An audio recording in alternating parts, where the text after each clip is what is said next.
برای این مردم خونسپاری عادت شده است. آنها این کار را نه برای مبلغ بلکه برای کمک به نفرانی که به خون احتیاج دارند میکنند. گاهی طبیبان به دونرهای سابقه‌دار جایزه و عنوان میدهند. سید ولی وطنов 50 سال دارد و همچون خونسپارنده افتخاری نام برآورده است. هر سال نه کم از 6 بار اومده خون میسپریم یا پلازما میسپریم. ما حراس نداریم چونکه طرز سالم را پیش میبریم و کوشش میکنیم که حیات یک شخص دیگر را نجات دهیم.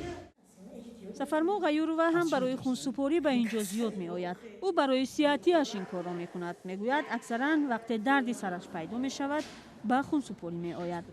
برای سلامتی ما خون میسپریم. نسپریم ما سرم درد میکنم. می خواهیم که بریم همین خیرات کنیم و خون میسپریم. چند سال شد خون میسپرین؟ چند سال شد. مسئولین مرکز علمی جمهوریوی خون در شهر باختر میگویند که شمار خونسپارندگان نسبت سال گذشته بیشتر شده است. در 2 ماه اخیر 60 نفر اختیاری خون سپردند. به گفته مسئولین این مرکز آوازه‌های اخیر و خبرهای رسانه‌ها درباره کرونا ویروس مشتریان آنها را کاهش نداده است. با این وجود به ساکنان برای احتیاط چنین مشورت می‌دهند. لیکن ما با طرز خود چیزی که در اونها نیمون میگن ما باید مردم آگاهی کنیم که هیگین شخصی رو حتما رعایت کنند. با نفرانی که مثل پیرون سال هستند و نفرانی که با بیماری‌ها بسیار گرفتار میشن، بیماری‌های شدید روی نفس، مراجعت کنیم که مثل در خانه‌های خود نشینند با بیمارانی مثل چیزی در پیش قید کردن حرارت بلند داشته، عطسه زده، سوخته زده در علاقه نباشند.